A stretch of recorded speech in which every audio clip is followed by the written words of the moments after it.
four-time Miss Olympia Jay Cutler. Welcome to my channel, Jay Cutler TV, and make sure to stay in tune with the newest and updated videos. Subscribe below, guys. Thank you so much for following along.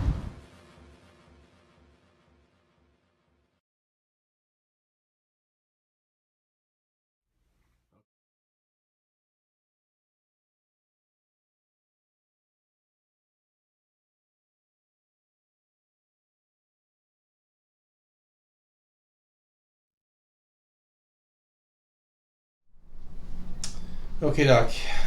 David Dr. Rand, I have a question, but if possible, please don't use my last name in the video. Thanks a million. You guys are awesome. Thanks for providing this service and videos. I have a question which I assume has not been asked. I have watched 40 of the 53 videos you guys have made. I have a cousin with a past history of opiate abuse. He is currently on methadone. His testosterone levels were checked and were very low. They were around 200. He's a 36-year-old male, and I've been told that opiate, especially long half-life one like methadone, kill immense testosterone levels. If he is planning to continue to use methadone treatment, would TRT be suggested for him? What kind of testosterone dose should he start with? Would he have to continue for the test for the rest of his life, to be on test for the rest of his life, or will his natural testosterone level come back if he quits the methadone? Does using SIP or enantate matter for a newcomer? Thank you. This one's an easy one because he's got established low testosterone, it sounds like, and I reckon he's not feeling all that great either, and probably has signs and symptoms otherwise of low testosterone. At 36 years old, it makes sense. It certainly fits the profile. And yeah, anytime you're stressing the body, the likelihood of having adequate, and I mean stressing in a negative way, chronically stressing, because we call exercising regularly eustress or normal stress, good for you stress.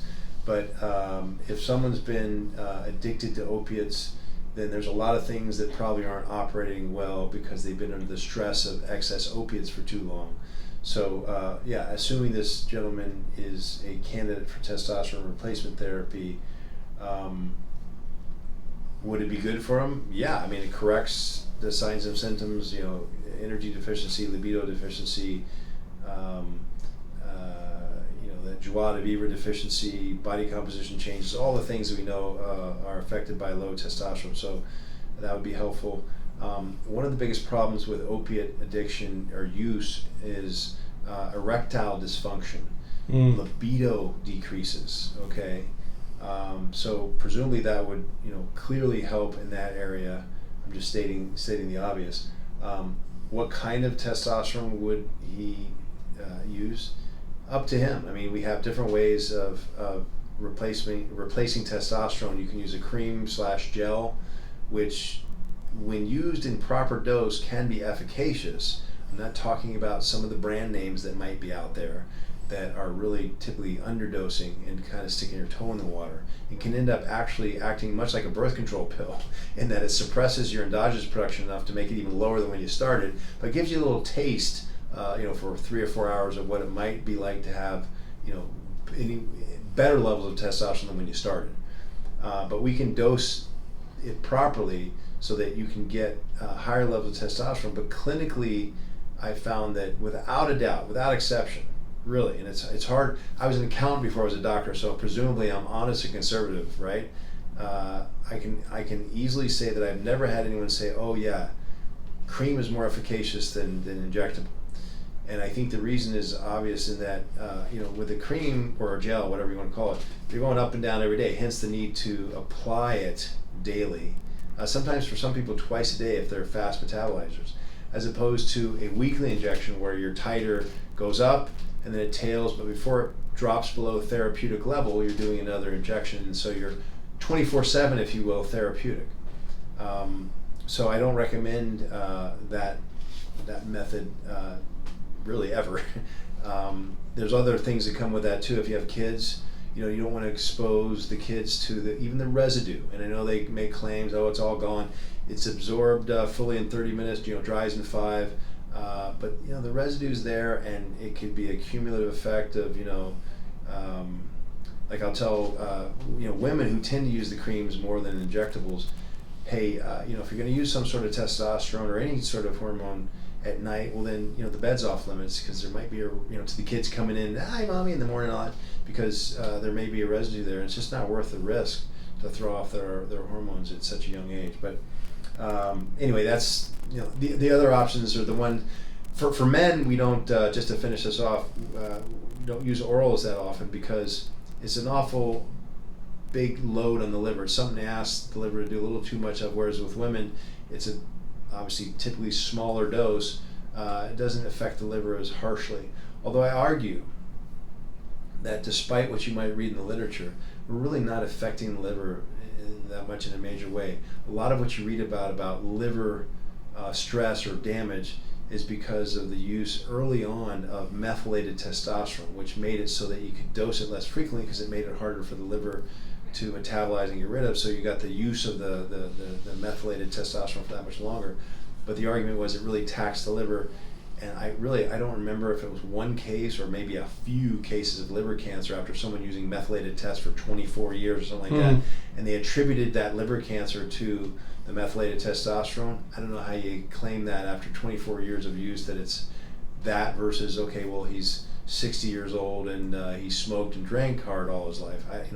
Anyway, I wasn't around back then, and I don't have any recollection of the research, what that came up with, but I remember making a mental note that doesn't necessarily pin it on there. But I think largely for legal reasons we put it on the label that it can cause liver function issues.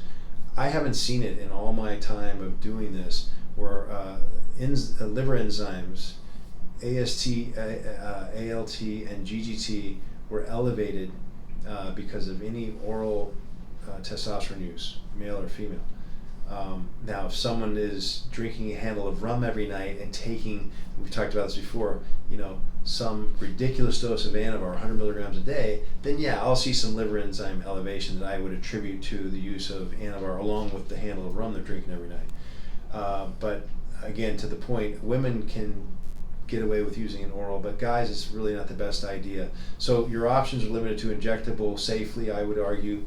An enanthate versus cypionate or undecanoate, it really is up to you. It's a matter of choice. Cypionate just happens to work out with most people in terms of its metabolism and the way it holds the titer of the testosterone with a weekly injection. That it's my go-to. It also happens to be fairly cheap compared to, say, undecanoate, which is a much longer-lasting ester. The problem with the undecanoate is you got to jump through some hoops in this country, the U.S. anyway, and it makes it, and then you got to find it. It's one of those where it's been a great idea. We've been promised it for years before we actually got it fairly recently available to us in this country, and yet everyone's like, it's not worth the hassle to get it, not worth the cost. So I think I had a patient ask me for it and I couldn't find it. Wow. And we worked on it for a long time trying to find a source for it. But anyway, the answer is versus enanthate. I think we've talked about this before. There's one carbon difference between the two. There are those, and I believe them now, that claim that cypionate makes them hold water, but when they use enanthate, which is one carbon different, has a little bit shorter ligand on the end of it, they hold less water. Really? And I don't think there's much of a difference in cost anymore, although there used to be when I first started practicing.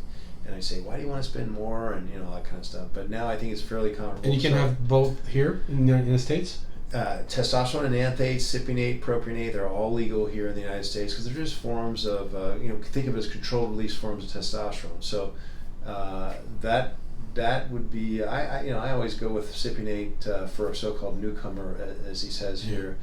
And yes, he would, as long as he wants to feel good, he'd want to use this for the rest of his life.